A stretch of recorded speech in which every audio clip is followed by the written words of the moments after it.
saboolnimadu waa maxay saboolnimadu ma tahay wax la dabar goyn karo maxay ka aaminsan yihiin dhaqaalahayaanada ugu caansan dunidu sida loo dabar goyn karo saboolnimadu sama tahay wax xal isku mid ah laga gaari karo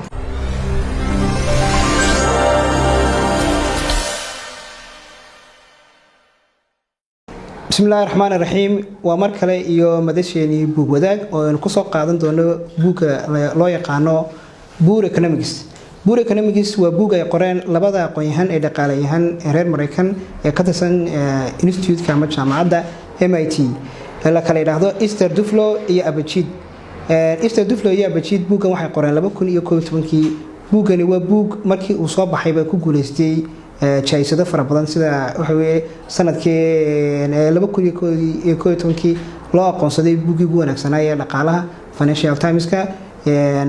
sidoo kale 2019kii buugan daraadeed iyo researchada ay sameeyeen labadan aqoonyahan ee Esther Duflo iyo Abachid waxay ku guuleysteen abaalmarintii Nobel Prize-ka ee dhaqaalaha iyagoo la wadaagay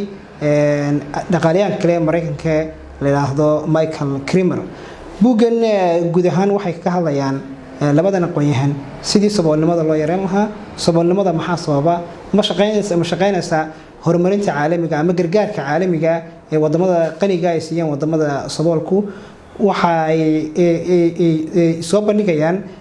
research ama daraasad ay wadaan dhowr iyo 10 sano oo ay ku sameeyeen wadamo kala duwan oo kamid ah wadamada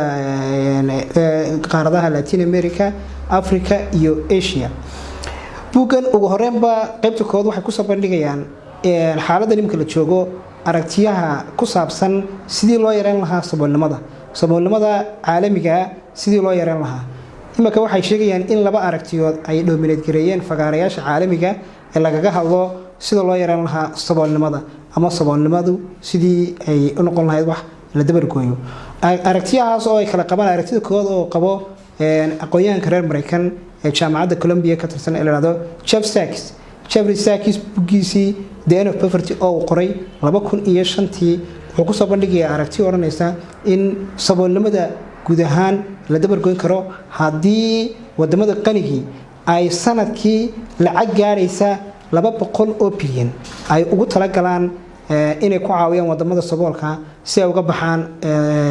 saboolnimada Jeffrey Sachs iyo groupiskiisu waxay aaminsan yihiin in saboolku dadka saboolkii ay ku jiraan wax loo yaqaano buffer trap ama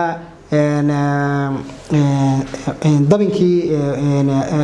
faqriga waxay leeyihiin dabinkaas ay dadkan uga baxaan ama dawladahaas uga baxaan waxay u baahan yihiin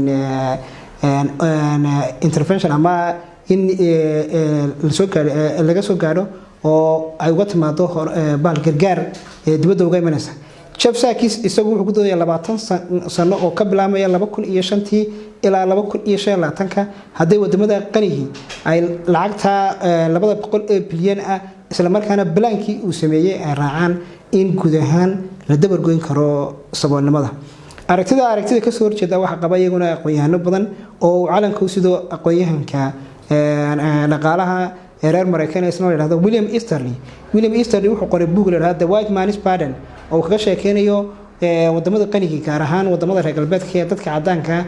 wax fara badan oo kaalmad dibadeed oo ay siiyaan wadamada saboolku in ay iska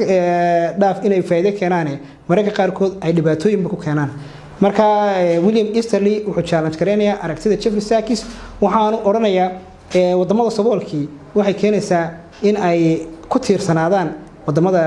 reer galbeedka oo dependency syndrome-kii baalka imanaya in dadka saboolkii halkii iyagu ay ka fikir lahaayeen halkii iyagu ay qaabkii uga bixi lahaayeen saboolnimada ay ka fikir lahaayeen in ay ku tiirsanaadaan gargaarka uga imanaya wadamada dibadda isla markaana mararka qaar kood wuxuu yiri in conflicts iyo dagaalaba ay sababaan corruption-ku uu aad u sibato oo ay lacagta faraha badan ee wadamada qanigu ay bixinayaan aragtida William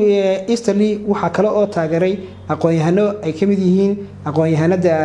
Dambisa Moyo gaar ahaan buugeeda Dead Aid marka Dambisa Moyo waxay leedahay gargaarka ay bixinayaan wadamada qanigu total ma shaqeynayo oo inta badanna qaabkii loogu tala galay uma shaqeynayo marka wadamada saboolku uma baahna horumarin ama gargaar dibadda uga timaada waxay u baahan yihiin inay iyaguna helaan waxa weeye free markets iyaguna ay kula ganacsan karaan Esther Duflo iyo Abdijiid iyagu waxay markaa soo bandhigayaan aragti labada u dhaxaysa taa aragtida Jeff Sachs iyo aragtida ay qabaan William Easterly oo oranaysa iyagu saboolnimada dunida marka laga hadlayo waxa loo baahan yahay marka hore in la fahmo saboolnimadu waa maxay saboolnimadu maxaa sababa iyadoo oo waliba laga eegayo xagga dadka saboolka tusaale ahaan gaar ahaan in la fahmo dadka saboolku siday u qaataan go'aanada in iyaga laftigooda wax la baro waxay leedahay caafimaadka kale marka la eego dadka saboolkii waxa jira waxyaabo yar yar oo ay iyagu iska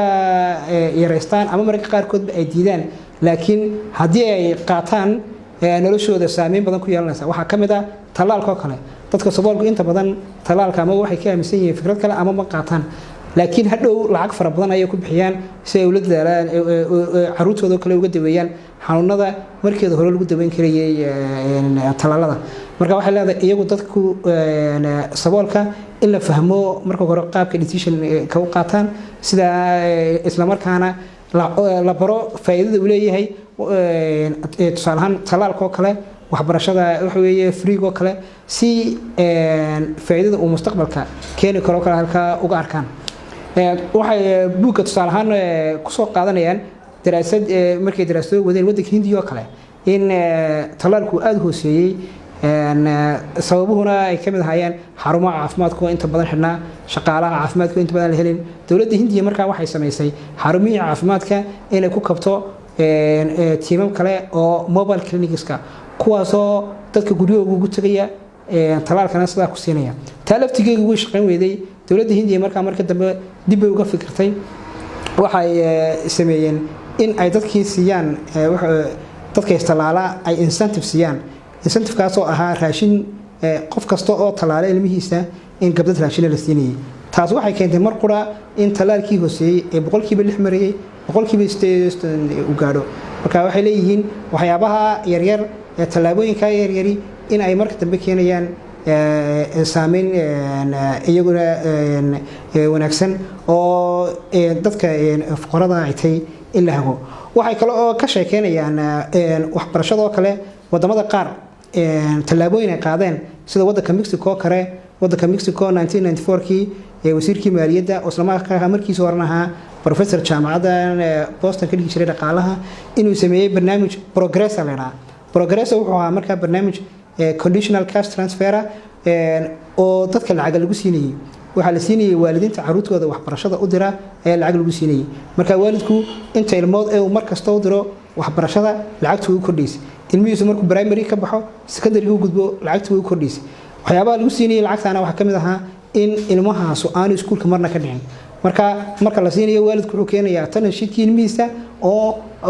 baalka boqolkiiba 75 aan ka yareen barnaamijkaas wuxuu noqday barnaamij aad u guuleystay wadamo fara badan ay markii dambe ay fuliyeen World Bank iyo hay'ado badan oo caalamiina ay ka sameeyeen beebaro lagu amaanayo barnaamijka progress wadamo waxay leeyihiin dhaqaalayahanadani dadka fuqaradii ama dadka saboolkii inta badan access ma laha bangiyo xamaahiya marka waxay halkii laga siin lahaa horumar caalamiya ama kii lacag laga siin lahaa inay microcredit helaan oo kale bangiyo xamaahiya laga caawiyo si ay businessadooda u sameeyaan oo isla markaana iyaguna businessyo abuurmi kara oo isla markaana taabageli kara ay sameyn karaan markaynu soo gabagabeeyno waxay ku talinayaan Esther Duflo iyo Abdijiid in markay noqoto dadka saboolka aan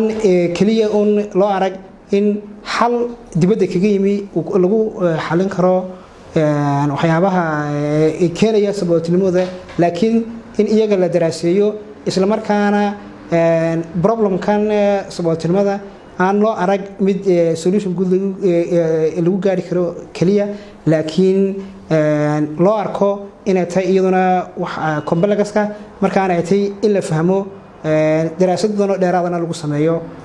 ay ku soo bandhigayaan aad mahadsantihiin hoyga agabka waxbarashada iyo buugaagta ee Hema Books. Hema Books waxaad ka heli kartaa agabka waxbarashada noocyadooda kala gedisan, buugaagta dugsiyada barbaarinta hoose dhexe ilaa sare, agabka shaybaariyada sayniska iyo guud ahaanba buugaagta akhriska guud oo ku qoran Soomaali, Ingiriisi iyo Carabiga. Soo buuqo Hema Books oo baahi tir maskaxdaada.